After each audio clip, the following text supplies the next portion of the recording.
Bien, el otro día habíamos empezado diabetes. Sobre aquel esquema práctico tenemos que añadir los siguientes datos. En primer lugar, tenemos que dejar perfectamente claro que existe entre los tipos de diabetes, en la diabetes tipo 1, existe un colectivo que se llama diabetes LAD. En la diabetes tipo 1, que teníamos a un grupo de personas, habitualmente niños, que no fabricaban insulina, pero no sabíamos exactamente por qué, tenemos a la diabetes autoinmune, típica de niños, y a la diabetes idiopática, típica de personas de carácter africano.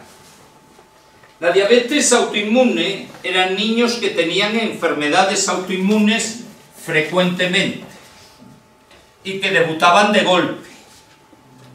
Sin embargo, la llamada diabetes LADA es la diabetes donde hay fenómenos autoinmunes, pero solo se manifiestan a partir de los 30.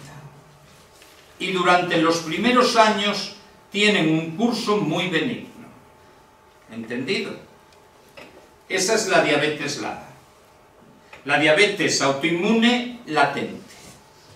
¿Comprendido?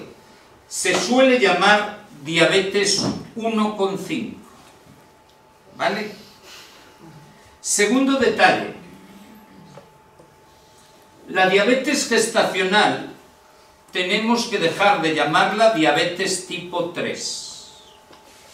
La diabetes gestacional actualmente se llama diabetes gestacional. El concepto diabetes tipo 3 ha pasado a ser la asociación de diabetes con Alzheimer. ¿Entendido? La diabetes tipo 3 es una variante de diabetes tipo 2 que se asocia con Alzheimer. Se especula con que esa variante hace que la evolución del Alzheimer sea mucho más agresiva. ¿Comprendido? Tercero, recordemos la diabetes MODY en la diabetes secundaria. La diabetes MODY ha sido muy preguntada porque son personas que tienen una diabetes típica, aparentemente, de personas mayores, porque son obesos, pero que aparecen jóvenes. En esto no hay insulina, pero es que además hay una pequeña resistencia a la insulina ligado a la obesidad. Y aunque la diabetes MODY es una persona, una mujer de hasta 25 años obesa, realmente hay 7 tipos de diabetes MODY, que se llaman MODY 1, MODY 2, MODY 3, así hasta 7, y que solo cambian en edad y en si son delgados o gordos. ¿Comprendido? Esta es una diabetes secundaria. ¿Comprendido? Y por último, en Galicia y en otras comunidades autónomas, todo lo que se llamaban antes formas menores de la diabetes mellitus se llaman prediabetes. ¿Comprendido? El término prediabetes es tener una glucemia entre 110 y 126 o una intolerancia a la glucosa entre 140 y 199. ¿Comprendido?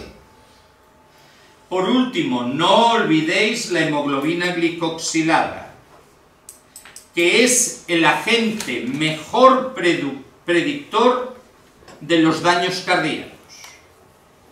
¿Vale? Esta está entre 5,7 y 6,4. ¿Comprendido? ¿Sí? Bien. Prediabetes es la forma menor. ¿Vale? Segundo elemento. El diagnóstico de diabetes se basa desde 2010 en estas cifras. Hay diabetes cuando al menos tenemos 126 en ayunas. Es el mejor sistema porque no exige ni ayuno ni tecnología compleja. ¿Comprendido? Segundo, cuando después de consumir una sobrecarga tenemos 200 o más. ¿Comprendido? Tercero, cuando sin ningún tipo de sobrecarga, pero después de haber comido, el paciente se presenta con 200 o más. ¿Comprendido? Y cuarto, cuando la hemoglobina glicoxilada es igual o mayor a 6,5. ¿Está claro? Esos son los 4 criterios que definen en todas las situaciones a un diabético. ¿Comprendido? Recordemos que la hemoglobina glicoxilada o glucoxilada es la glucemia que teníamos hace 3 meses. Y aunque es un excelente predictor del riesgo cardiovascular o cerebrovascular, no oscila diariamente. Y por lo tanto, no vale para valorar una hipoglucemia o una hiperglucemia. ¿Comprendido? Para una situación aguda, no vale. Nosotros cribamos a la población normal de acuerdo al siguiente criterio. Si tienes menos de 45 años y no tienes ningún factor de riesgo, no tienes que hacer nada. ¿Entendido? Si tienes más de 45 años y no tienes factor de riesgo, cada 3 años. Si tienes un factor de riesgo que incluye el tener un índice de masa corporal más de 25, estamos en todos los años. Tengas la edad que tengas. Si vuestro índice de masa corporal es superior a 25 y tenéis un solo factor de riesgo, todos los años hay que hacerse una glucemia basal venosa. Esos factores de riesgo son antecedentes familiares, antecedentes personales de diabetes gestacional o de enfermedad cardiovascular, formas menores de diabetes, la prediabetes, algunas etnias, hindúes y pakistaníes, todos los pueblos autóctonos del norte de África, los bereberes, y los indios americanos. ¿Entendido? Ellos sencillamente, por tener esa raza, son prediabéticos. ¿Comprendido? Después tenemos sedentarismo, hipertensión arterial, cifras de colesterol peligrosas, HDLs muy bajos y triglicéridos superiores a 250, y 2 enfermedades que tenéis que recordar siempre: el síndrome del ovario poliquístico y la acantosis nigricans. La acantosis nigricans es una enfermedad donde aparece un color oscuro en la piel con una piel como más inflamada y tiene relación endocrina. Si yo tengo más de un índice de masa corporal superior a 25 y uno de estos datos, cada año, independientemente de mi edad, tengo que pasar por cribado. ¿Entendido? El cribado del embarazo es un poco distinto.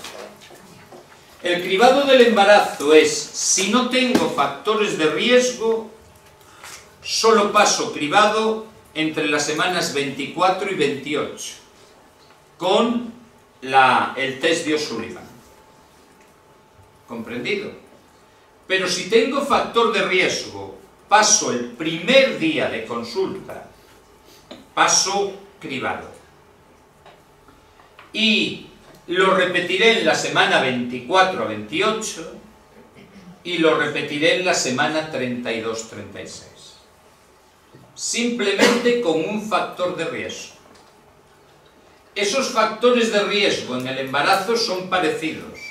El único que hay que recordar es edad de más de 35 años, que son la mayoría de las madres en este momento. Índice de masa corporal 30. Antecedentes personales de diabetes gestacional. Antecedentes familiares y formas menores de diabetes. En el fondo es la misma que la anterior, pero con edad 35 años. ¿Entendido? Eso quiere decir que cualquier mujer que tenga 35 años en el momento del embarazo, en la primera consulta se le hará un test de cribado. En el Estado los test de cribado son dos. La mayoría de los autores aceptan la glucemia basal venosa en este primer test de cribado. Eso es lo obligatorio en Cataluña, por ejemplo. Y la glucemia basal venosa, que nos dice que podemos ser diabéticas, es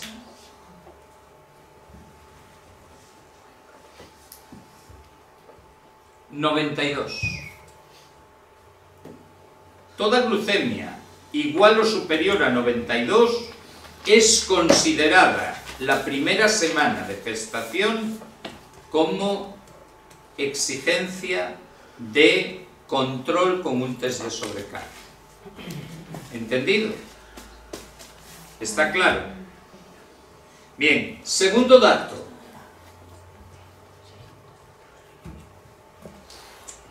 En la mayoría de las comunidades autónomas el único test de sobrecarga que se reconoce es el test de O'Sullivan, que siempre será pregunta de examen. El test de O'Sullivan se basa en la administración de 50 gramos de glucosa en cualquier momento del día. Y sin dieta especial ni ayuno. Se determina la glucemia a la hora. Y no hay ni un solo caso de O'Sullivan que valore la glucemia basal. Pero una vez en una pregunta de examen de ELEIR se decía que el test de O'Sullivan valoraba la glucemia basal, porque se hacía en Cataluña, era una pregunta que nació de la Autónoma de Cataluña. Y por lo tanto englobaba el concepto de si tienes más de 92, ya no me des la sobrecarga porque soy diabética, porque tengo que pasar la sobrecarga normal. ¿Entendido? Pero en general el test de O'Sullivan solo estudia la glucemia a la hora, 140 miligramos, tras 50 gramos de glucosa. ¿Comprendido? Las sobrecargas sí tenemos un problema. He unificado todas las sobrecargas que existen en España. La sobrecarga de glucosa consiste en 3 pruebas. Ninguna de ellas es superior a la otra, ¿vale? No hay ninguna que esté, digamos, oficializada como única prueba. Todas coexisten en las cantidades e incluso en los mililitros de agua. Hay algunas que no dicen 200, dicen 300, lo cual es algo más que un vaso, ¿vale? Todas se tienen que hacer tras 8-12 horas de ayuno. Lo normal es poner 8 o 10, pero hay alguna que exige con 12. Si no hay este ayuno, la sobrecarga no vale. ¿Comprendido? Todas exigen que durante la prueba la mujer esté sentada y sin fumar. Y todas exigen que los días antes de la prueba se haga una dieta rica en carbohidratos de al menos 150-175 gramos de carbohidratos puros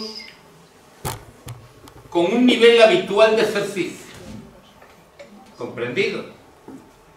Y por último, todas exigen que al menos el día de la prueba no vayas con medicación antiglucémica. ¿Entendido? Bien, segundo detalle. El método más recomendado es el tradicional. Dan 100 gramos y 4 pinchazos. Es el método más recomendado en el Sistema Nacional de Salud. El clásico. Pero yo creo que ahora por ahorrar costes hacen otro. Sí, pero date cuenta en detalle. La valoración de costes es compleja.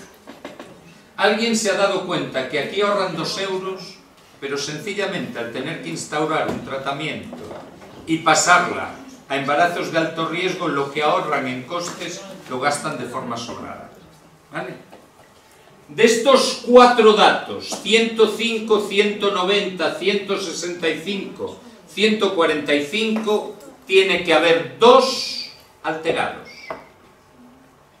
Si hay 2 alterados, siempre soy diabética.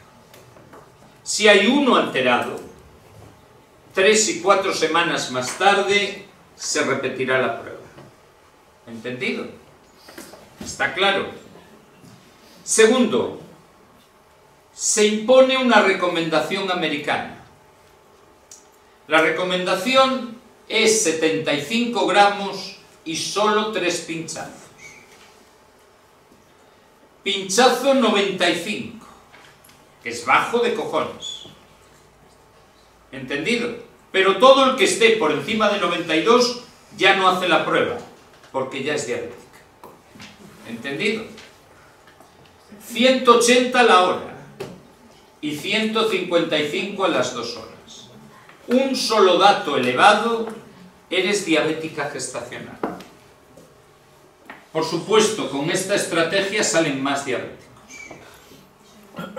Como antes solo se les daba tratamiento, esto era carísimo. Así que se empezó a imponer que el primer tratamiento es dieta más ejercicio. ¿Entendido? Y luego, el más sensible, el que más diabéticos capta, es 75 gramos de glucosa y un solo pinchazo a las 2 horas. Como tengas 140, eres diabética. Un solo pinchazo. Este es el método que más diabéticos causa, que más detecta. Y los 3, al menos teóricamente, se hacen en Galicia. Es más, llega hasta lo estrambótico que en Vigo hay algunos endocrinos que hacen el tradicional, otros que hacen el de 3 pinchazos y en concreto otro que hace el de 1 solo. Coexisten los 3 exactamente igual. ¿Entendido? Y el recomendado es el antiguo. O sea, si te preguntan, contestas esto. En mi opinión, si fueran inteligentes no entrarían en la historia. Entrarían en el test de O'Sullivan. ¿Vale? ¿Comprendido? Porque los 3 son oficiales. ¿Vale? Cualquiera. Recuerda que en especializada hay recomendaciones, no hay obligaciones. ¿Está claro? ¿Sí? Bien. El segundo detalle son la fisiología de los diabéticos.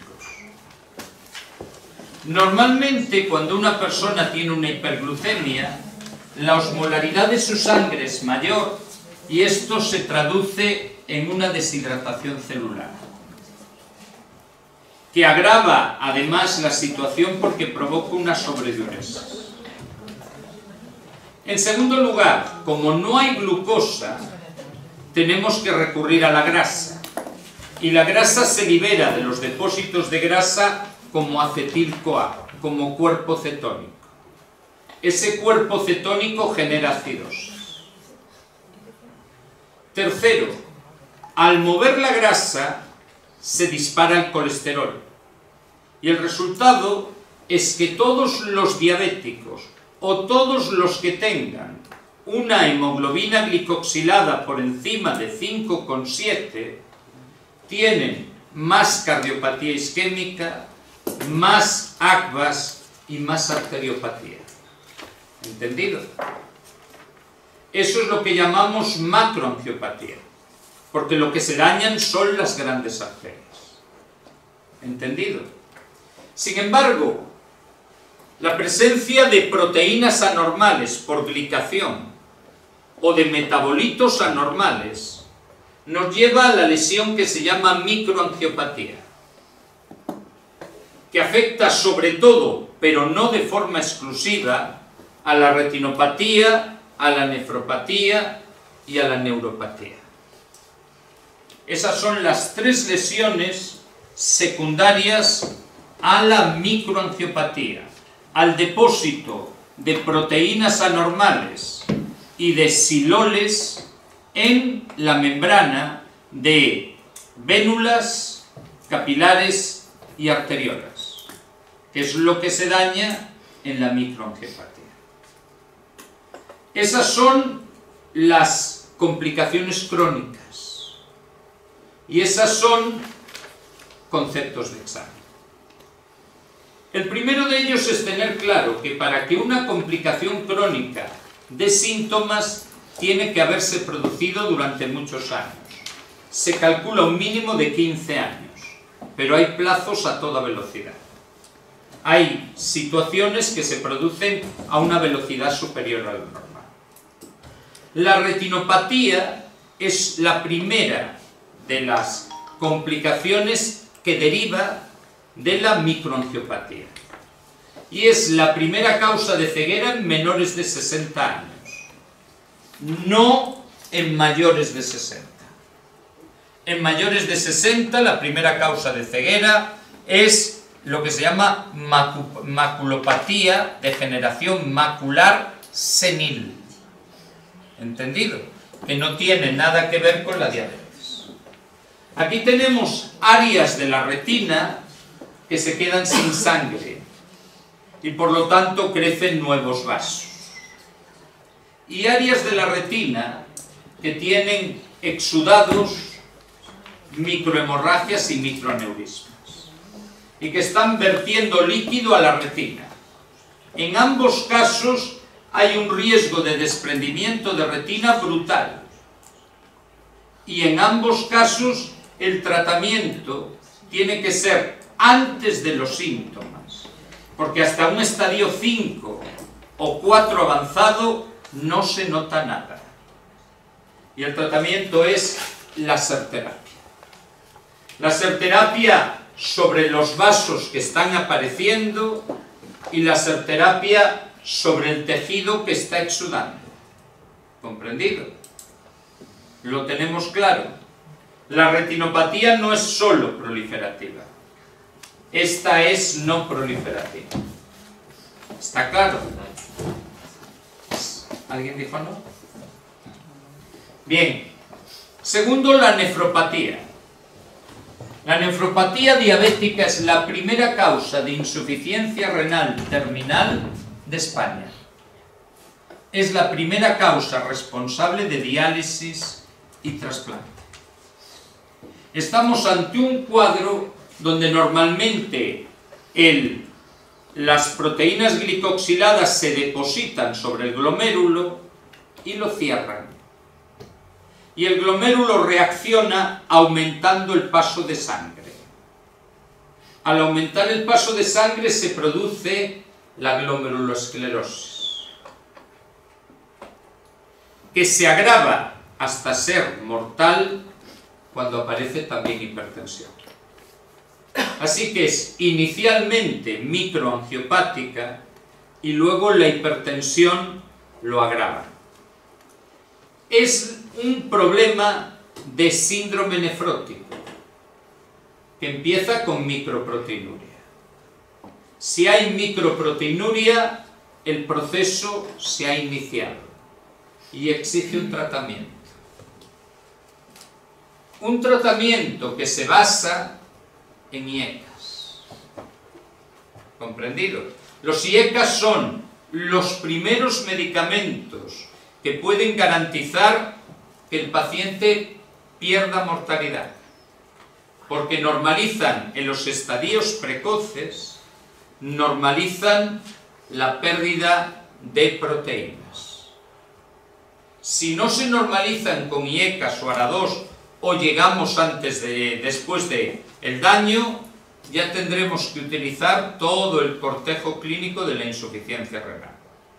Dieta, tanto hipoproteica como hiposódica, utilización de calcio antagonistas y tiacidas, con el agravante de que las tiacidas afectan a la glucemia, y furosemida si hay un cuadro de perder gramos de proteína por orina. Y al final, un 25% de los pacientes con riñones de nefropatía diabética sufren o diálisis o trasplante. ¿Entendido? Segundo detalle, tenemos la neuropatía y la arteriopatía. La arteriopatía es sencilla. Es la primera causa de amputación no traumática de extremidades inferiores. Un lujo ser diabético. Sin riñones, ciego y sin piernas. ¿Entendido? Estamos ante un cuadro de obstrucción arterial aguda y crónica que se destaca por la claudicación intermitente. Neuropatía periférica. Es un cuadro también secundario a la microangiopatía. Pero también pasa lo de siempre. El factor de arteriosclerosis acelera el cuadro. Aquí tenemos problemas en nervios sensitivos, con parestesias, dolor y algo muy característico, la progresión de la pérdida de sensibilidad. Primero perdemos la sensibilidad vibratoria, luego la táctil, luego la dolorosa y por último la cinestésica, las que nos indican dónde está ese segmento corporal. Táctil y vibratoria es la exploración de detección, el filamento de Sims-Weinstein y el diapasón. Lo hemos visto en pie diabético. ¿Vale? Siempre es un riesgo que haya síntomas, que no haya síntomas dolorosos, porque no me voy a enterar del dolor de un infarto. ¿Entendido? Síntomas motores, atrofia, atrofia y atrofia. Y síntomas vegetativos, no funciona el vago, no funciona el simpático. Estos detalles de síntomas vegetativos nos van a causar problemas a largo plazo. El más importante de todo esto, estadísticamente, es la hipotensión ortostática. Los diabéticos, los parkinsonianos y las personas mayores tienen hipotensión ortostática con mucha facilidad y se puede liar. Segundo, el estómago se vacía muy lento, lo que puede ser un problema cuando haya que corregir una hipoglucemia. ¿Entendido? Tercero, la vejiga neurogénica, que nos lleva a meter sondajes con mucha proporción. Cuarto, no es agradable hablar de la incapacidad de modificar el pulso cardíaco, porque esto se asocia con arritmias mortales. Y quinto, la impotencia. Yo todas las parejas de grandes diabéticos de 40 años que tenían diabetes en la adolescencia, en la infancia, acaban separadas. Porque el tío con 35 es impotente. Y por eso el tratamiento de esas situaciones es complejo. El tratamiento de la hipomotilidad gástrica es procinéticos. El tratamiento de la diarrea, que hay gente que cuando se caga siendo diabético está 3 días cagando como si fuera un chorro, es loperamida. El tratamiento de la hipotensión postural es, primero, al dormir en tren, como si tuviera problemas venosos, cambios de posición lentos, vendajes elásticos, y lo que no os aconsejo es lo de corticoides suaves, porque corticoides en un diabético puede mosquear. ¿Entendido?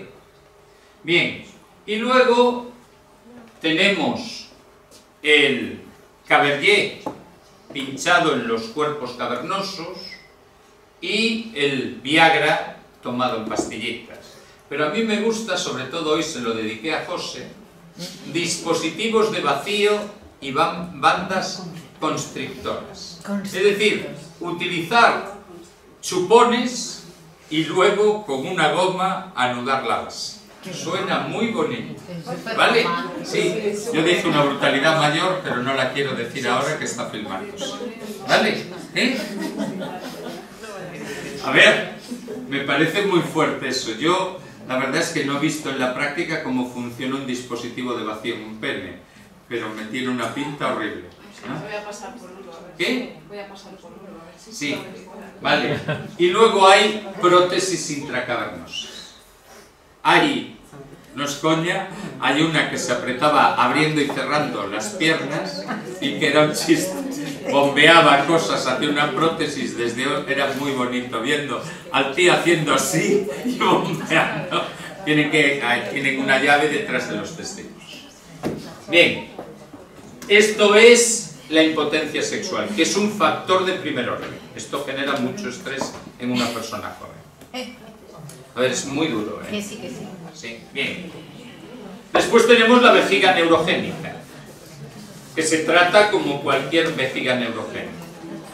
Y luego tenemos un elemento indispensable que explica por qué la piel se rompe en el pie diabético: la sequedad de piel. ¿Entendido? Al faltar la sudoración.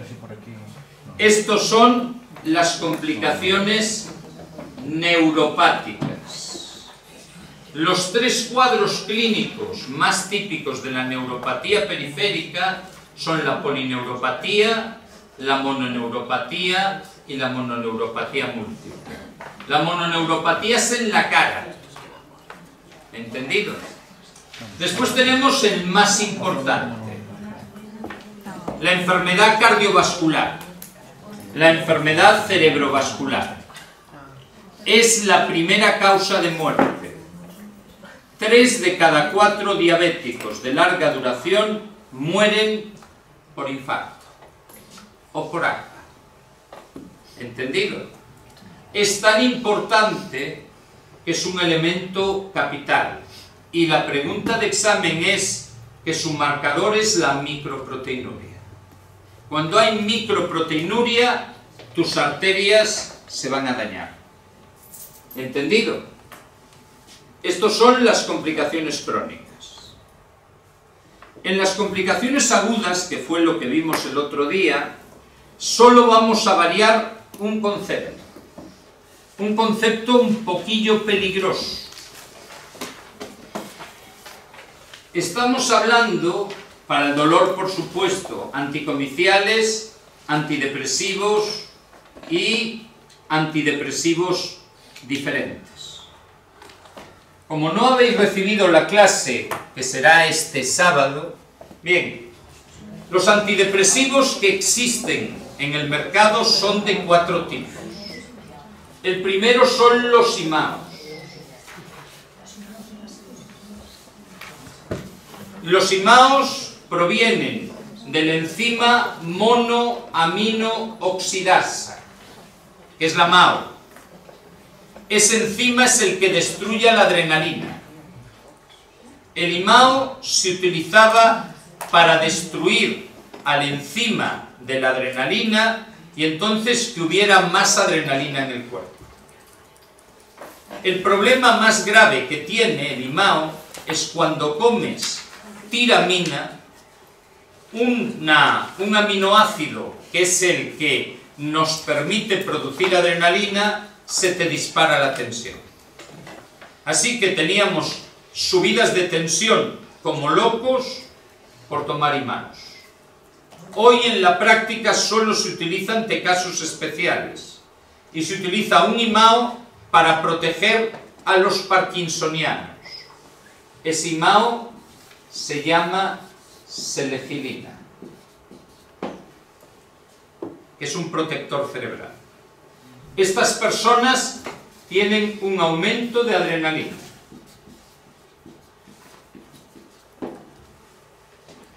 Totalmente irreversible, además. El enzima no se recupera. Cuando se vio este efecto que provocaban hipertensión y mortalidad, aparecieron los RIMAS. Los RIMAS son los inhibidores reversibles y son los antidepresivos tricíclicos. Estos suben la cantidad de adrenalina. Y la adrenalina, yo no sé si lo habéis notado, cuando una persona está muy cargada de adrenalina no siente dolor. Cuando yo jugaba, yo era un guerrero, siempre acababa hostias en todos lados, ¿vale?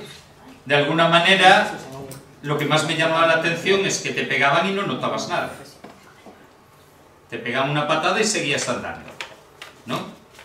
La razón era que tenía adrenalina en el cuerpo. Cuando enfriaba y desaparecía la adrenalina, aparecían todos los dolores. Por eso, estos antidepresivos tricíclicos quitan el dolor, porque elevan el nivel de adrenalina. ¿Entendido? Sin embargo, todos en cardiópatas son peligrosos.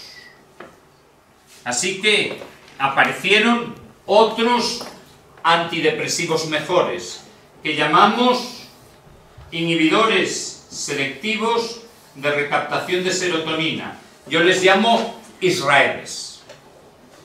Los Israeles son la paroxetina, la fluoxetina, el citalopram, etc. Todos ellos elevan la serotonina, no la adrenalina. Por lo tanto, no te quitan ni una gota de dolor, no están ahí. ¿Vale? Te pueden ayudar a quitar ansiedades crónicas, pero dolor ni una gota. Excepto un grupo que es los Israeles negros, inhibidores selectivos de recaptación de serotonina y noradrenalina, donde está la duloxetina y la venlafaxina. Estos dos antidepresivos son los más fuertes que tenemos, porque elevan la serotonina y la noradrenalina. Por eso, como elevan la noradrenalina, se utilizan contra el dolor. ¿Está claro? ¿Sí? Problema: náuseas y vómitos hasta decir basta. ¿Entendido? Bien. Siempre, para el control de la tensión, el diabético tendrá que hacer un control mucho antes de ser hipertenso. Tendrá que hacer un control sobre 130-80. ¿Vale? Y cada vez está bajando más esta cantidad. Al final vamos a ser todos hipertensos. ¿Entendido? Y vamos a utilizar aspirina o estatinas cuando hay un problema claro de trombosis. Sin embargo, el concepto que tenéis que tener es el que cambia un poco con respecto a la clase del otro día, que es la hipoglucemia. Mirad la nueva definición. 70. No 50. 70. ¿Está claro? 70 es la definición que aparece en la serie del año pasado. 70 porque siempre tuvimos problemas con las personas mayores. que tenían dosis normales y sin embargo empezaban con crisis de hipoglucemia. Así que hoy se considera, para la mayoría de las guías recientes del año pasado, que bajar de 72 es tener un inicio de hipoglucemia. Entonces tendrá que subir la que es normal. Es que la Como que si es normal normal es 60. ya se define de 70 a 110. O sea que ya no son de 60. Exacto. ¿Vale? Y eso venoso. ¿Eh? Venoso. Siempre O venoso. sea, capilar más. 60. Capilar cesar, 60 por debajo. ¿Vale? Es 10 por debajo. La clínica de la hipoglucemia sigue la llamada triada de Whipple, que consiste en tener una glucemia por debajo de 70, más una clínica de hipoglucemia y una mejoría rápida al normalizar la glucemia. ¿Entendido? La clínica de hipoglucemia se divide en autónoma y en neuroglucopénica. La autónoma es con mucho la más preguntada. La autónoma podríamos decir que se basa en ansiedad, taquicardia, hambre, sudoración, palidez y hormigueo. Si tienes estos síntomas, estás consciente y por lo tanto, sea donde sea, vía oral. Y ha cambiado la dosis de glucosa para sustituirla. Ya no son 10, son 15. Es la llamada regla de los 15. Te doy 15 gramos de glucosa, espero 15 minutos y si no mejoras, te vuelvo a dar otros 15 gramos. ¿Entendido? Glucosa. Cuando la conciencia ya se ha normalizado, dar carbohidratos de absorción lenta para mantener la glucemia mucho tiempo. Muchas gracias. ¿Vale? ¿Está claro? Recordad, os cayó en un examen y todos, porque ponía a las 3 de la mañana, pusisteis intravenosa. Si el paciente habla normal, por boca. ¿Entendido? Porque por boca dura más la compensación. La emisión de insulina es mucho más lenta. Si a mí se me ocurre meterla por vía intravenosa cuando el paciente solo habla, desencadenaré rápidamente una hipoglucemia posterior. ¿Entendido? Segundo detalle. En el momento en que aparezca esta clínica, mi cerebro está sobre todo a 30 gramos. ¿Vale? A 30 miligramos, perdón. Cambio de comportamiento, agresividad, habla incoherente, mareos que aparecen en las dos clínicas, debilidad y debilidad, cefalea, visión borrosa, afasia y disartria, marcha inestable, convulsiones y coma. Esto es la clínica neuroglucopénica. Cuando aparece esa clínica, si el paciente puede tragar, le doy por boca. Si no puede tragar, que es la mayoría de las ocasiones, si está medianamente consciente, glucagón. Si está inconsciente totalmente, glucosa. 40 mililitros de glucosa al 33% o un glucosmón, 50 al 50. ¿Entendido? Por vía intravenosa.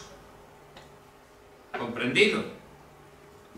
Conveniente que demos también, por si acaso, que demos también vitamina B1, tiamina.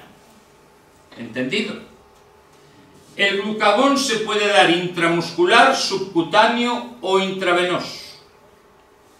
Y debería ser una estrategia que se tuviera claramente preparada en casa. Pero resulta que el glucagón no se puede dar en una serie de situaciones. Porque, perdonad,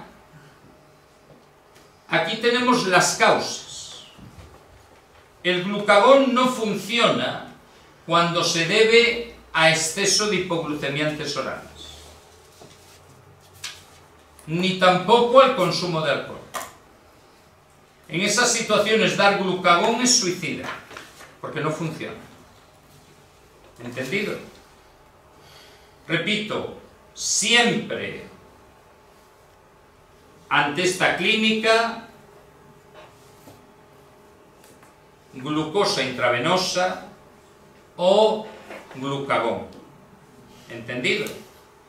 Al recuperar la conciencia, infusión continua de glucosa al 10%. Bien.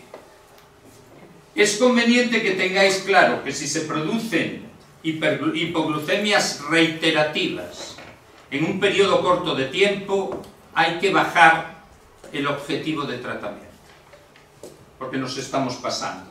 La hipoglucemia es el cuadro agudo más frecuente, más mortal y que peor manejo tiene.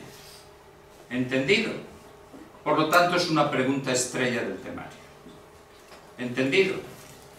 Todo lo que dijimos la semana pasada de cetoacidosis diabética y de hiperglucemia hiperosmolar no cetósica se mantiene. No ha habido ningún cambio. ¿Entendido? Así que ahora nos vamos a enfrentar al tratamiento específico de la diabetes. ¿Entendido? Bien. El tratamiento específico de la diabetes se basa en, número 1, antidiabéticos orales. Durante muchos años nos contaron que no valían para la tipo 1, y no es verdad. Algunos valen, pero no todos. Estos son los 8 tipos de medicamentos que tenemos actualmente.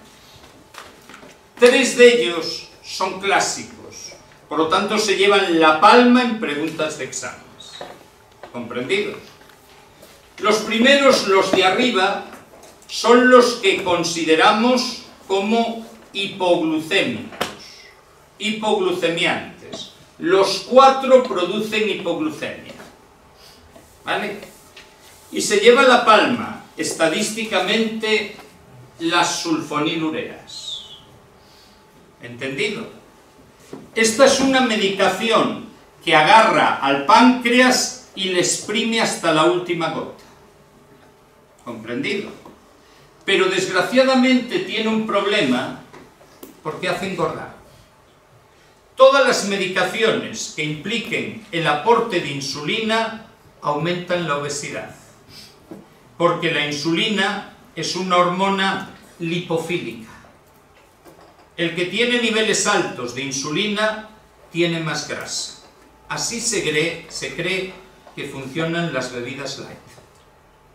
Las bebidas light producen más insulina pese a que no tienen azúcar y por lo tanto engordan, aunque no engordes por calorías. ¿Entendido? Es muy curioso, ¿verdad? Bien. Las sulfonilureas son famosas por 2 cosas. Primero, son las chicas gli-gli. Son medicamentos que empiezan por gli, pero cuidadito, por gli, pero no por tazona. No llevan taza. Son glibenclamida, glicafida, glipicida, gliquidona, glimeprida. Y todas van a tener un efecto especial, la hipoglucemia. Tienen el enorme problema de que a 10 años vista pierden efecto. El Daonil no se podría utilizar más de 10 años. Y hay gente que lleva 40 con él. Lo único que haces es gastar. Y tienen el problema grave de que si tú consumes alcohol cuando las estás tomando y no te metes nada de comer, entras en hipoglucemia a poco que vayas. Así que siempre se come la tapa. ¿Vale? Este efecto con el alcohol es exactamente igual con la aspirina. ¿Comprendido? Las sulfonilureas son fármacos hipoglucemiantes, no antihiperglucémicos. A cualquiera le bajan la glucemia. Está claro, y lo hacen a base de estimular la secreción de insulina.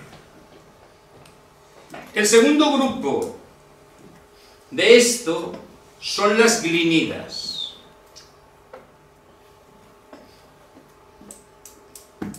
Estas hacen lo mismo, pero solo al principio de la digestión. No están 3 horas exprimiendo al páncreas. ¿Vale? Fijaros, el GLI está detrás. No empiezan por GLI. ¿Vale? Siguen siendo chicas GLI-GLI, porque bajan la glucemia.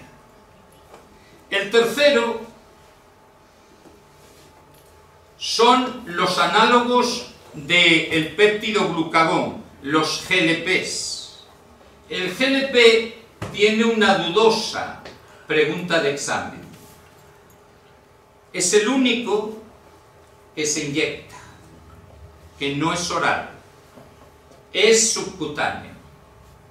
Y es el que está orientado a adelgazar. Por lo tanto, los grandes obesos como yo, de utilizar hipoglucemiantes orales, tendríamos que irnos a tocar los long plays, los GLPs. ¿Vale? Esto es glucemia long play. ¿Vale? Glucemia like pectin. El famoso exenatide. ¿Entendido? No solo mantiene la liberación de insulina, sino que bloquea el glucagón. Así que tenemos un problema serio en las hipoglucemias. Y por último tenemos el que más nos gusta, del PPNI 4. ¿Vale? Pese a que prometen el oro y el moro, no nos fiamos de ellos. Y van a tener unas elecciones muy huelguistas. ¿Vale? Porque empieza ahora primaria. Espero que os incorporéis vosotros tarde o temprano, porque es una puta y la semana que viene ya hay huelga, ¿no? Mañana. Bien, perfecto. ¿Vale? Y dentro de un mes habrá más, porque le van a estrujar. Feijóo va a tener un problema serio con los sanitarios. El PPNI4, ¿qué es lo que hace? Inhibe a la enzima que destruye a la insulina. ¿Entendido? Vuelve a pasar que su efecto secundario es hipoglucemias, aunque es el que menos hipoglucemias produce. Estos son los medicamentos que son hipoglucemiantes, que aumentan la secreción de insulina. Sulfonilureas, siempre sagrado. ¿Entendido? Luego tenemos los que disminuyen la resistencia a la insulina, por lo que pueden ser usados sin ningún problema en la diabetes tipo 1. E incluso algunos autores sostienen que no serían demasiado dañinos al principio de un embarazo. ¿Vale? Son la metformina, las biguanidas. ¿Vale? Son la pregunta más frecuente de los últimos 10 años. Las biguanidas, la metformina, mejoran la entrada de glucosa en músculo, porque lo que facilitan es la acción de la insulina. Y además es el que no engorda, porque lo pueden tomar, por lo tanto, todos los diabéticos obesos. Su gran problema, estadísticamente en estos últimos 10 años, ha estado en los problemas digestivos y en la acidosis láctica, que puede ser mortal, pero en los últimos 3 años solo ha caído advirtiéndonos de que hay que retirarla con contrastes yodados. Cualquier persona que la tome y vaya a recibir contrastes yodados tiene que dejar de tomarla, porque si no se queda sin riñones. Esto es la metformina o biguanida. no suelen hacer la pregunta con la palabra metformina, hacen la pregunta con biguanida. ¿Entendido? Muy parecido a ellos, pero con pequeñas diferencias, son las glitazonas. Volvemos a tener el gli detrás, no delante. Por lo tanto, el que empieza por gli es una sulfonilurera. ¿Entendido?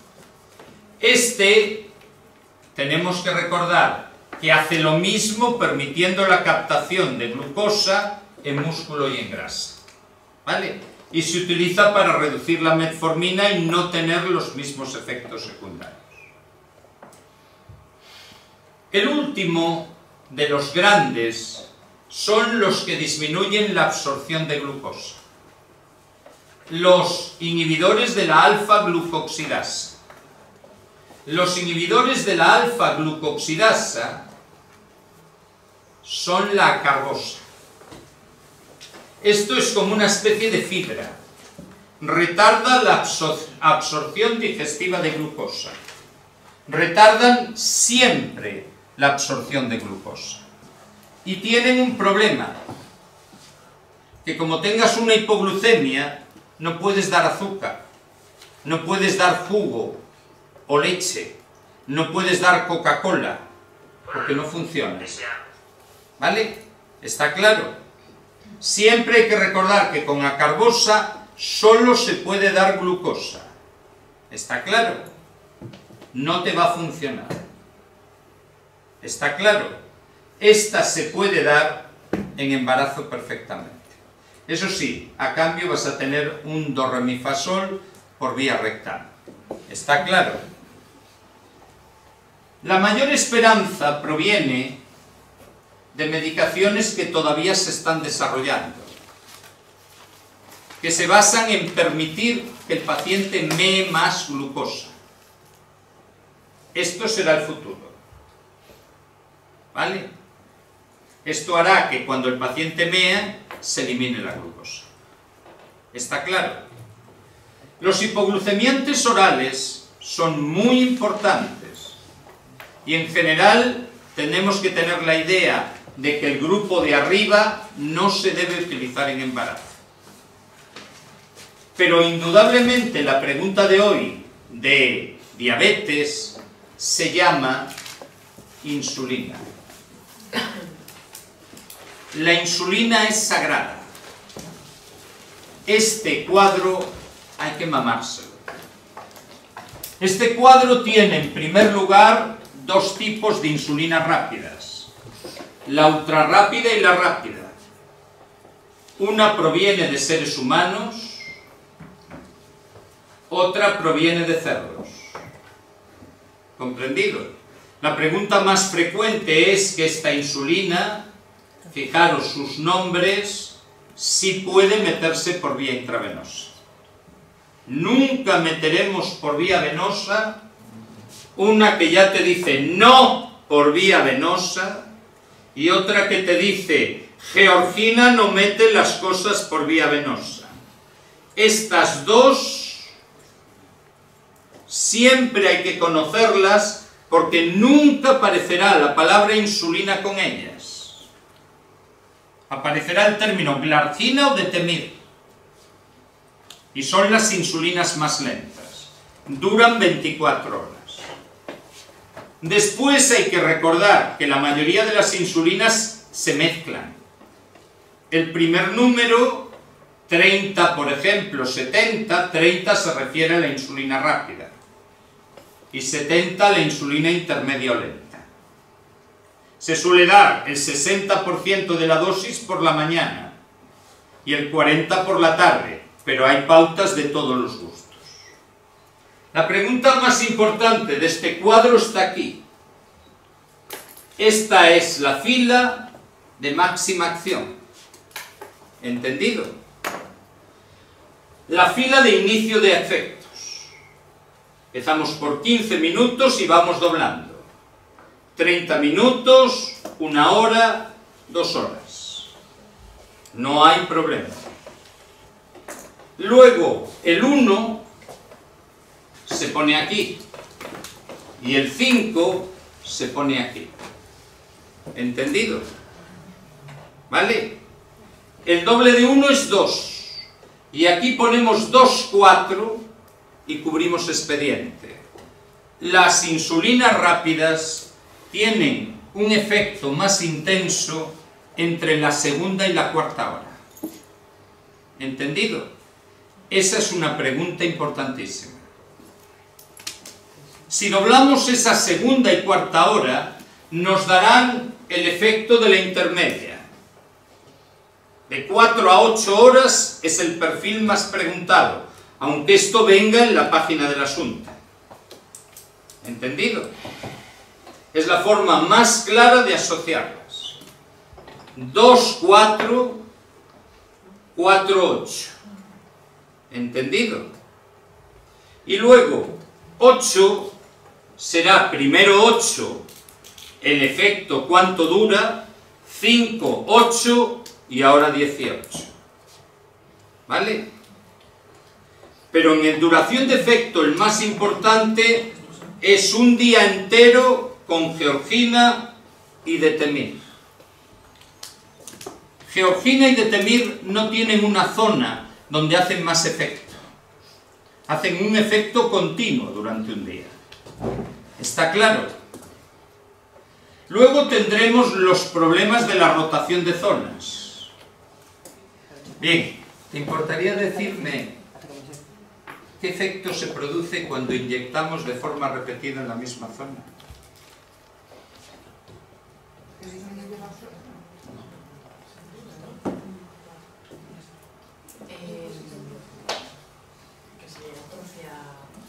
¿Cómo se llama? La lipodistrofia.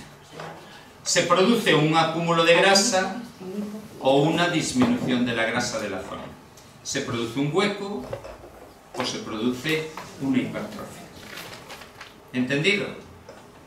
Y, sobre todo, se produce, y tener mucho cuidado con ella, los dos efectos ligados a la administración de insulina. El efecto Somogyi y el efecto amanecer o alba.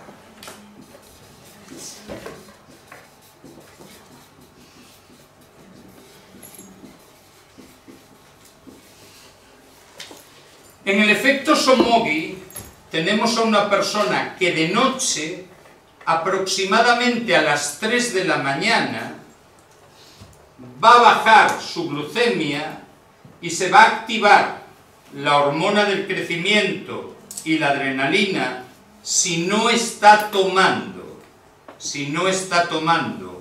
antiglucémicos orales, y se va a producir un disparo de glucemia. Así que a las 7 de la mañana la glucemia estará alta. ¿Comprendido? Esto es la Y de Somogyi. ¿Comprendido? El efecto del amanecer es lo contrario. En el efecto del amanecer hay una hiperglucemia mantenida. ¿Comprendido? Si cogemos la A, vemos la subida de la A. ¿Comprendido? Así que la primera letra y la última letra nos van a dar los cambios. ¿Vale? ¿A qué se debe el efecto Somogyi? El efecto Somogyi se debe claramente a que hemos inyectado demasiada insulina por la noche rápida.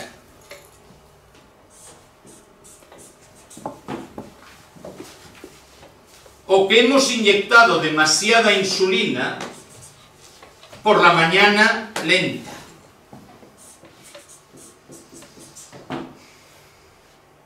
O que hemos comido muy poco por la noche.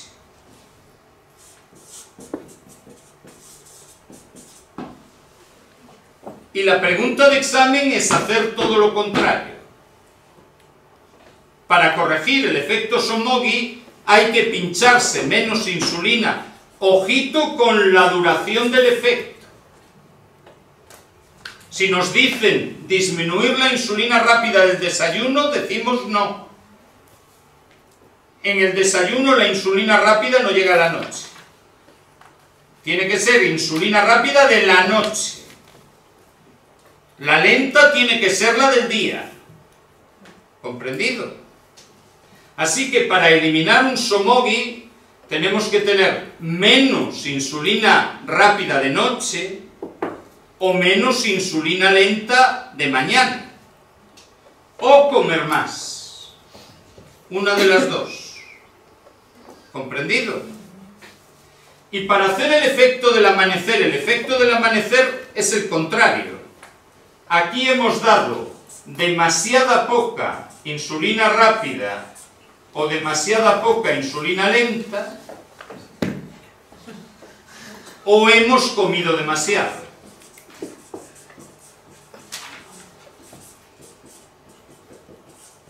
Por lo tanto, el tratamiento es aumentar insulinas o reducir comida. ¿Está claro? Aquí reducimos insulinas o damos más de comer. Aquí aumentamos insulinas o damos menos de comer. ¿Está claro?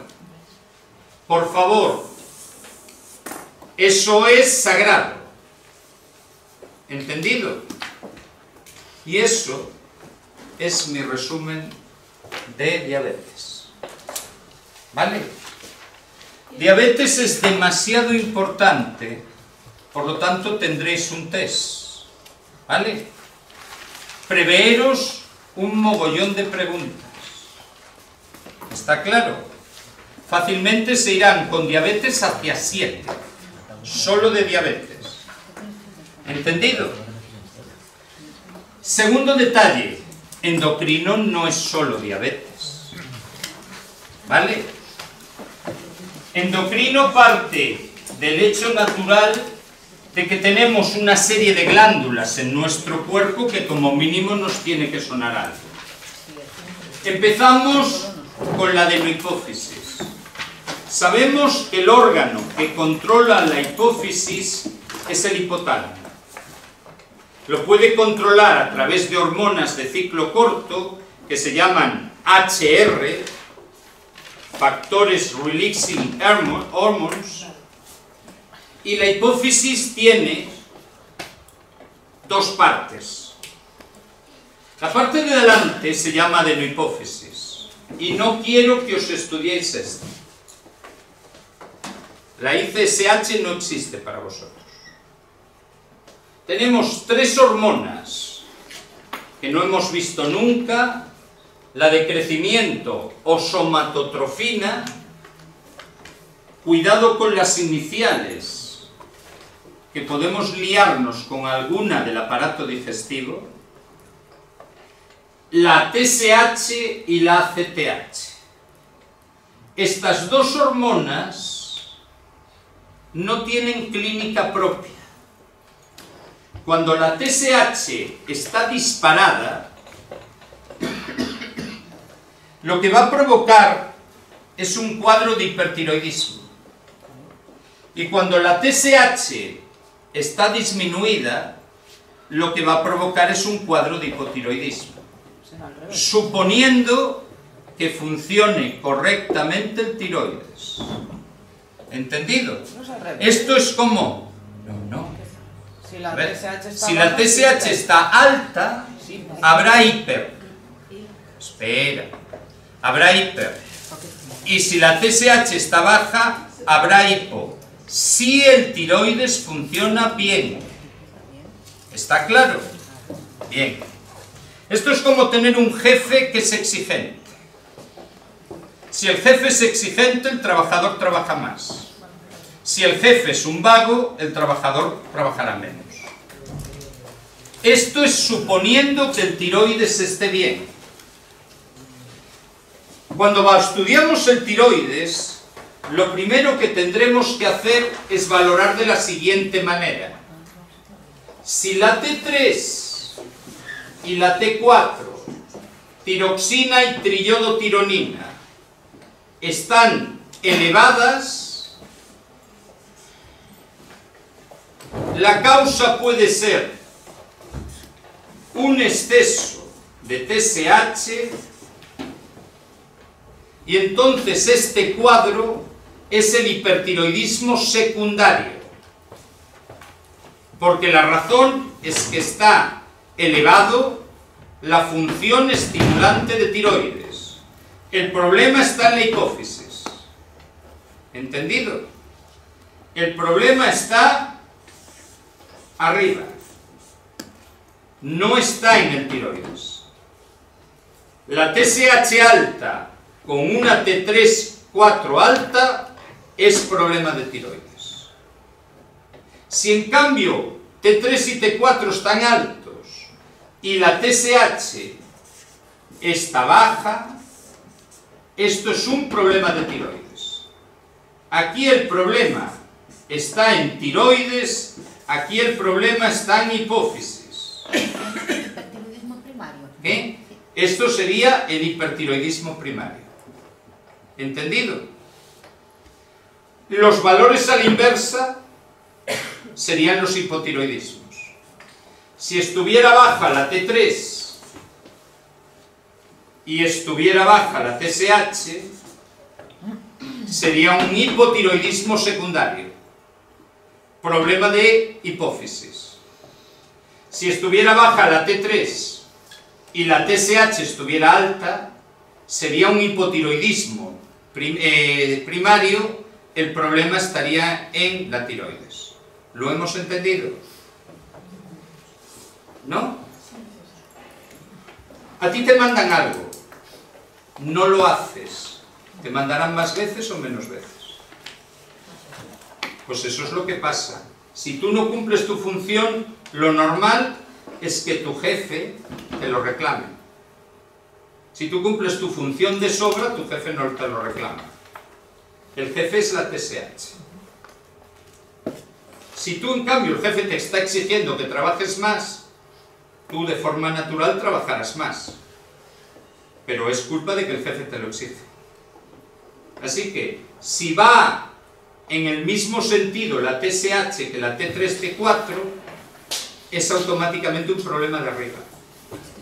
Si van en distintos sentidos, es un problema de abajo. ¿Está claro? ¿Sí? Bien. Lo mismo pasa con la CTH. La adrenocorticotropina solo estimula a la glándula suprarrenal. ¿Comprendido? Si el cortisol está alto y la CTH está bajo, el problema está en la suprarrenal. Si la CTH está alta y el cortisol está alto, el problema está en la hipófisis. ¿Lo hemos entendido? Los trastornos primarios o secundarios hay que entenderlos. En segundo lugar, tenemos las hormonas que ya hemos visto en mujer y que no voy a repetir: FSH, LH y prolactina. ¿Vale? En la parte de atrás de la glándula tenemos a la vasopresina y a la ADH, que hemos visto cuando hablábamos de nutrición, porque son las que regulan al sodio, la ADH, y las que regulan cosas raras, la afectividad, la contracción del músculo liso de la mama, la oxitocina. Las hormonas que libera la neurohipófisis libera hormonas que son del hipotálamo y que son pasadas a través del tallo pituitario. No son fabricadas por la hipófisis. ¿Entendido? Y en medio de todas ellas, sin que podamos decir con total certeza que es de un lado o de otro, está la estimulante de melanocitos, la hormona que necesitamos para ponernos morenos. Esa hormona que le dice a los melanocitos: chavalote, hay que fabricar melanina. Esa hormona que le dice a los melanocitos que hay que fabricar melanina solo funciona en la insuficiencia suprarrenal. Aquí tenemos un cuadro cuando no funciona la suprarrenal, donde la hipófisis segrega una barbaridad de MSH y tú te pones moreno. ¿Entendido? pones negro-rojo casi. ¿Vale? No aparece en ningún otro punto del temario. ¿Está claro? Bien, en segundo lugar, es obvio que tiroides es una pregunta de examen. Pero también hay que recordar el gigantismo y la acromegalia. El gigantismo y la acromegalia son el mismo cuadro, excepto en una pequeña diferencia que es pregunta de examen. El gigantismo se debe al exceso de secreción cuando el crecimiento no ha acabado. ¿Comprendido? Por lo tanto, los gigantes sí son gigantes. Son tíos mucho más grandes. Pueden fácilmente medir 2,10 y 2,20. El acromegálico, en cambio, es aquel que produce más GH cuando el crecimiento ya ha acabado. Así que solo le crecen las manos, los pies y la cabeza. ¿Entendido? El acromegálico tiene todo igual, excepto el aumento de talla. Es más alto de lo normal porque le crece la cabeza. Tiene un cabezón, pero no es de 2,17. ¿Entendido? ¿Qué? ¿No lo entiendes? Tú solo creces en estatura si todavía tienes los cartílagos de conjunción abiertos. Si ya están cerrados por mucha GH que le pongas, no se van a volver cartílago. Y por lo tanto, tú no creces hacia arriba, pero algunas partes de tu cuerpo sí crecen. ¿Vale? Eso es la acromegalia.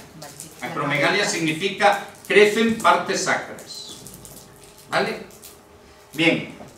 Preguntas de examen de gigante y acromegalia. Número 1. La diabetes. Todos son diabéticos. Y diabéticos muy potentes. Son diabetes secundarias, pero son diabetes. ¿Comprendido? Esto implica un riesgo mucho más alto de problemas. Número 2. Sus huesos crecen a lo ancho, no solo a lo largo, en el caso del gigante. Crecen a lo ancho, con lo cual acaban comprimiendo nervios que tienen al lado, en especial en la columna vertebral. Eso significa dolor, dolor y dolor insoportable. ¿Entendido? La espalda de un gigante es algo muy delicado. ¿Comprendido? Tercero, el problema más habitual, la hemianopsia heterónima. La hemianopsia heterónima se basa en el siguiente concepto. Este es el ojo izquierdo, este es el ojo derecho. La mitad de cada retina está inervada por segmentos distintos del nervio óptico. La parte externa de cada retina, la parte izquierda del ojo izquierdo, acaba el nervio óptico en el mismo lado de la cabeza.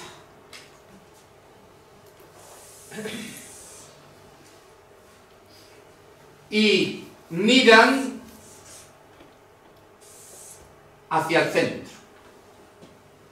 Son los que nos permiten ver lo que tenemos aquí. Lo que viene de allá con este ojo, lo que viene de allá con este ojo, pero siempre aquí. ¿Entendido? La parte de fuera va al mismo lado, pero la parte de dentro se decusa.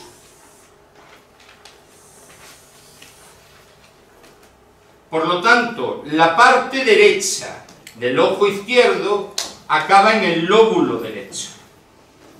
Y la parte izquierda del ojo derecho acaba en el lóbulo izquierdo. ¿Entendido? Y esto mira hacia afuera. Así que, si ella me tirase una piedra, yo lo vería con este ojo. ¿Entendido? con la parte de fuera del ojo izquierdo. Y si alguien desde allí me tirase una piedra, yo lo vería con la parte derecha del ojo derecho. Pues esta zona donde se cruzan es el quiasma óptico. Y ahí está la hipófisis. La hipófisis está a 2 milímetros por debajo. Así que en cuanto esto crece por el tumor, va hacia arriba y se carga estas dos vías. Así que yo solo veo la parte de dentro. Esto es la hemianopsia heterónima. Y será lo que deje ciego al gigante. ¿Está claro? Heterónima porque no ve la parte izquierda del ojo izquierdo y no ve la parte derecha del ojo derecho. El campo visual izquierdo del ojo izquierdo y el campo visual derecho del ojo derecho. Izquierda-derecha. Dos nombres distintos. ¿Entendido? ¿Lo hemos entendido? Esos tres conceptos son sagrados. Pero no ve por dentro o por fuera. Solo ve por dentro, como si llevara anteojeras. Solo ve por dentro. Solo ve aquí, así. Con lo cual, lo que le venga por los lados no se entera. ¿Vale? Bien. Aparte de eso, recordad, estas personas tienen problemas muy serios de insuficiencia cardíaca. Estas personas tienen un enorme problema de hipertensión. Y estas personas mueren por enfermedades cardíacas muy jóvenes. No es normal ver a un tío de 2,15 gigante que llegue a los 80 años. Otra cosa es que sea grande por genética. Los gasoles no son gigantes. ¿Entendido? Bien. Además, tienen un problema sexual importante. El crecimiento de la glándula se ha cargado a las hormonas que controlan a los testículos y a los ovarios. Por lo tanto, hay amenorrea en las mujeres y hay un pitorrín de niño pequeño en los hombres. Ves a un tío de 2,15 con una polla de 2 centímetros. Eso es infantilismo sexual. ¿Entendido? Esto es el exceso de GH. Diabetes, dolores óseos y problemas visuales. Es tan grave que cuando es excesivo hay que quitar la glándula a través de la nariz o radiarla. Cuando es leve damos medicaciones, entre las que destaca la bromocriptina, el parlodel. ¿Entendido? Y el octeótrico. ¿Vale? Bien, si yo en cambio tengo poca hormona de crecimiento, tengo enanismo hipofisario. Esa era la enfermedad de Messi. Messi llegó a España midiendo 1,20, 1,30 y tenía 13 años, es decir, era una cosita así. Su nombre era la Pulga. Decían que él nunca aprendió a rematar de cabeza porque todos los balones pasaban por encima. Y el Barcelona se atrevió a darle tratamiento, hizo una apuesta a ver si salía bien y consiguió llevarlo hasta un poquito menos que yo. ¿Entendido? Eso es enanismo hipofisario. Aunque Messi no es el mejor ejemplo, el enano hipofisario no es tonto. Messi no lo sabemos si lo es, pero se le acerca. Porque esto de ir a un juicio y decir yo hago todo lo que dice mi papá es de poco adulto. Pero bueno, un tío que gana 150 millones al año se puede permitir hacer eso y lo que le salga de los huevos, ¿no? Son bajitos, armónicos, muy proporcionados y son normales, salvo que su entorno familiar se haya pasado dándole cuidados. Obviamente no son niños así, ¿eh? El que es de esta estatura no tiene solo un problema de enanismo hipofisario. ¿Entendido? Eso sí, todos tienden a tener infantilismo sexual. Porque claro, no les funciona ninguna hormona bien. ¿Comprendido? ¿Sí? Y ahora entramos en el segundo aspecto más importante de endocrino fuera de diabetes, que es tiroides. Regla de oro: no extrapolar enfermedades tiroideas igual a síndromes de tiroidismo. Te puedes encontrar cualquier síndrome de tiroidismo con cualquier enfermedad tiroidea. ¿Entendido? Las enfermedades tiroideas más importantes son la enfermedad de Graves-Basedow y las tiroiditis. Luego tendremos, evidentemente, que hablar del bocio.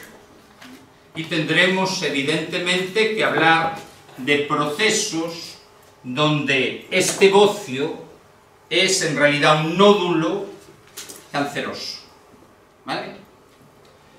Pero esta es la enfermedad hipertiroidea por naturaleza, el Graves-Basedow.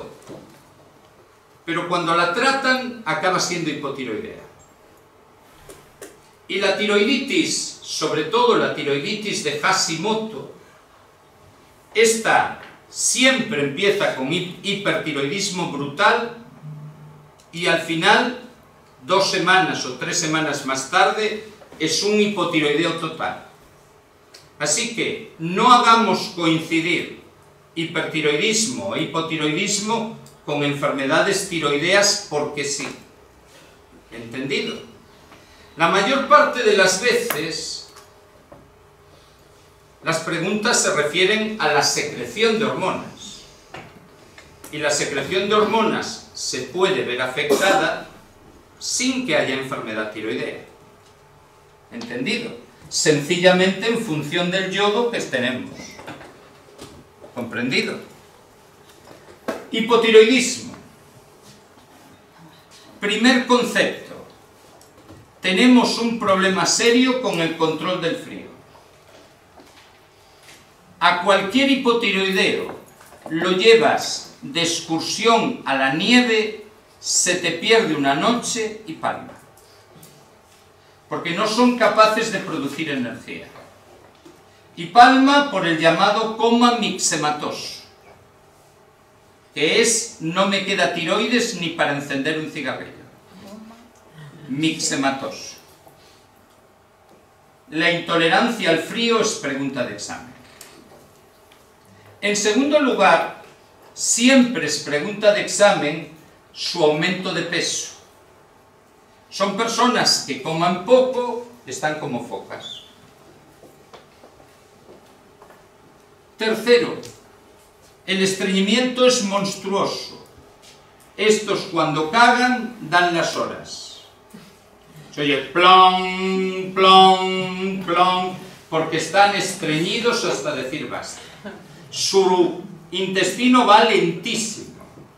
Lo invitas a un cocido y 3 días más tarde está digiriendo. ¿Entendido? Son además extremadamente débiles. Físicamente tienen muy poca fuerza, pese a ser grandes, porque su sistema nervioso es muy lento. Así que ellos no pueden moverse y hacer gestos rápidos. Y tienen una tendencia natural a tener insuficiencia cardíaca y derrame pericárdico. Y encima están alelados. ¿Entendido? No son capaces de pensar. Esto lo notaréis, alguna de vosotras o alguno de vosotros podrá desarrollar en su vida episodios de hipotiroidismo. Y es muy fácil confundirlos con depresión. Así que cuando hay dudas de si estoy deprimido, haceros recuentos hormonales. ¿Entendido? La causa más frecuente de hipotiroidismo es el tratamiento del hipertiroidismo. Tanto quirúrgico como médico. ¿Comprendido? ¿Sí? Bien, en el hipotiroidismo es la pregunta más importante el cretinismo de los niños. El niño que tiene hipotiroidismo congénito que hace que sea de bebé, tenga una ictericia de semanas, no cague el meconio en semanas y encima tiene una lengua increíblemente grande. Hace codillola con un codo muy mal, muy raro. ¿Vale? Esto es al nacer. ¿Entendido?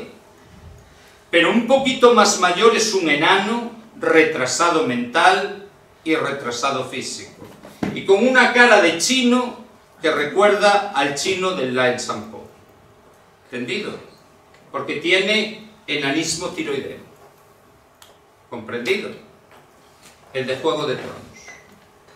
El de Juego de Tronos alucina porque lo hicieron inteligente. Ah, ya te iba a decir. Pero no es un enano inteligente. Es muy inteligente. en la serie. En la vida real no lo sé. Ah, yo te hablo de la serie. Yo los enanos que conozco son todos menos inteligentes. Este es inteligente. ¿Vale? A ver, los hay normales, pero no deslumbran por su inteligencia máxima. ¿Vale? Bien. Recordar, hipotiroidismo siempre hay que estudiarlo. Hipertiroidismo es poner el hipotiroidismo al revés y no hay ningún problema. Donde el otro no toleraba el frío, este no tolera el calor. Donde el otro comía una aceituna y engordaba 14 kilos, este se come el olivo entero y adelgaza.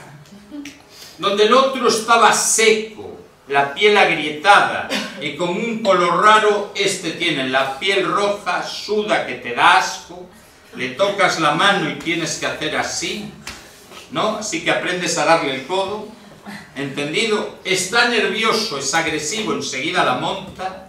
Y sobre todo, cuando caga, es ras. ¿Vale? Allí la gran catarata del Niágara, ras, y se acabó. Y caga muchas veces. Pero además tiene un peligro enorme en corazón. Y puede tener en cualquier momento lo que se llaman crisis tiroideas, tormentas tiroideas. Y tener una fibrilación ventricular enseguida. ¿Entendido? Habitualmente encima tiene un aspecto poco agraciado. Se le cae el pelo, claro. Va a tal ritmo metabólico que no le da tiempo a reproducirse. Y, sobre todo, es que es muy debilucho. Y la razón es los corticoides. Produce una cantidad de corticoides brutal. Metabólicamente hace ra y trabaja todo a tope. Así que cuando hay muchos corticoides, es el mecanismo que hace el cuerpo para intentar bloquear tanta hormona tiroidea, pues entonces tiene osteoporosis. ¿Entendido? Y tiene muy poquita fuerza. Además, la naturaleza dice, como me toque uno de estos, el equilibrio ecológico se va a tomar viento, porque ustedes se comen a Dios por las piernas. Si tenéis algún hipertiroideo en casa, os aconsejo que no lo invitéis a comer, porque os desnuda la nevera. ¿Entendido? Así que no pueden tener hijos. Y encima tampoco pueden crearlos. Porque otro podría decir, un maníaco folla, este no folla. ¿Entendido? Y la pregunta favorita es el hipertiroidismo enmascarado. Es siempre pregunta de examen, es un cuadro típico de viejos. Tan activado está que el cerebro gripa. Y entonces parece que no tiene hormonas. Está... y tú le vas a ver el tiroides y está en las nubes. ¿Es el hipertiroidismo enmascarado o apático? Siempre viejos. Y es una situación de hipertiroidismo. Su cuerpo no puede mantener este ritmo metabólico y colapsa. ¿Está claro? Esto es pregunta de examen. ¿Vale? Después recordaremos Graves-Basedow. De Graves-Basedow solo recordaremos 3 detallitos. En primer lugar, estamos hablando de una enfermedad que está causada por anticuerpos estimulantes. Por anticuerpos que se unen a los receptores de la TSH y estimulan al tiroides. es una enfermedad autoinmune. No sabemos a qué se debe, pero sí sabemos que este tiroides va como una moto. ¿Entendido? Segundo, con este tiroides pasa algo raro. Se le está acumulando la misma grasa que decíamos que tenía el hipotiroidismo. Se le está acumulando el mixedema. Nadie entiende muy bien esto, pero si eso es de hipo, ¿cómo puede pasar en el hiper? Pues porque pasa. Y esta grasa es responsable de empujar hacia afuera el ojo. No es el ojo grande, es un ojo que se está despeñando de la órbita. Por eso no se llama ojo grande, que se llamaría proptosis. Se llama ojo salido, exoftalmos. El término exoftalmos se acuñó para la enfermedad de Graves, o de Graves-Basedow, que es la misma. Exoftalmos solo la tienen los de Graves-Basedow. Y además es un exoftalmos cabrón, porque los músculos quedan atrapados por la órbita y no puede mover el ojo. Él te mira y para ver a Martín tiene que mover todo el cuerpo. Si tiene que mirar hacia atrás se tiene que mover. No puede mover los ojos en la órbita, los tiene fijos. Y encima suele tener un problema muy serio del lagoftalmos. Tiene el ojo tan hacia adelante que no lo cierra su párpado. Esto es, si hay alguno que esté involucrado, perdón, ojos de besuga, ojos de besugo, Graves-Basedow. ¿Entendido? Bien, la otra gran enfermedad son las tiroiditis. Las tiroiditis no son enfermedades aisladas, son varias. Y la más importante es la de Hashimoto. Esta vuelve a ser una enfermedad autoinmune, pero una enfermedad que está causada por anticuerpos destructores, por anticuerpos antitiroideos. Esta enfermedad se caracteriza porque los anticuerpos, que todavía no sabemos a qué se deben, atacan al tiroides y lo destruyen. Pero al principio, al atacar al tiroides, liberan toda la hormona tiroidea. Así que las primeras semanas tiene un hipertiroidismo brutal.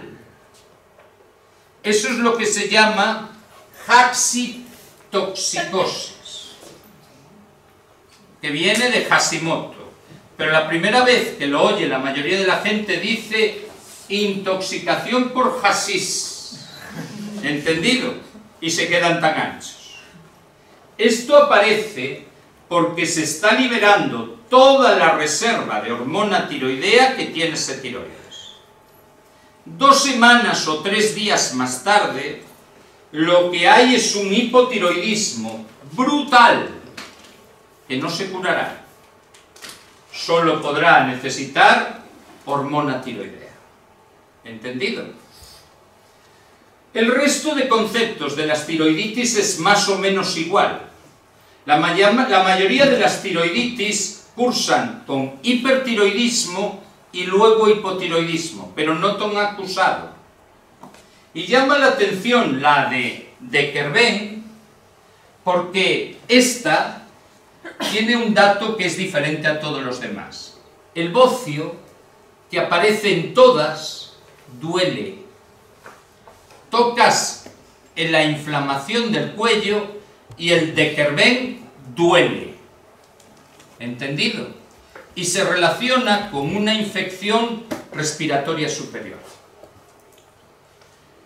Todos los problemas de tiroides que tengan relación con el yodo, que no son todos, el tiroides también segrega calcitonina. Todos los problemas del tiroides tienen tratamiento y estudio con yodo 131. Y el yodo 131 no es tecnecio 99, va a ser radiactivo.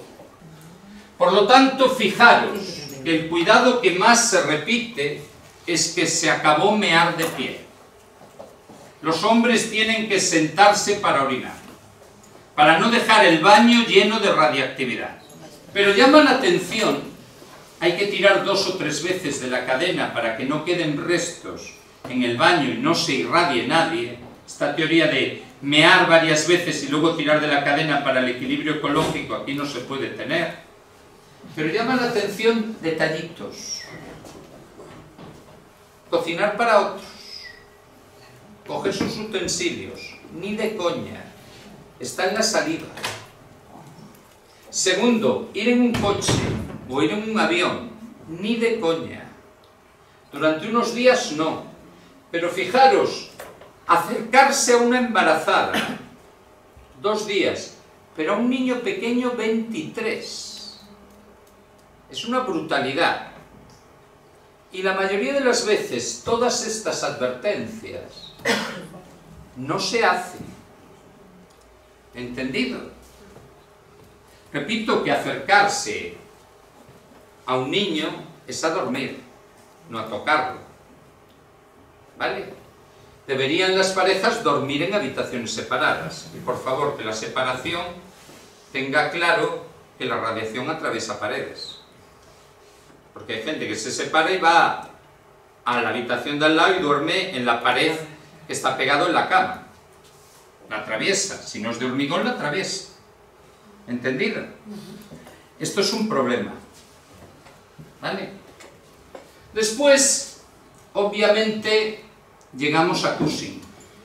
Cushing es una estrella del programa.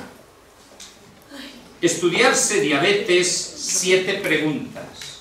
Estudiarse tiroides, 2. Estudiarse Cushing, la mayoría de las veces, 2. 2 o 1.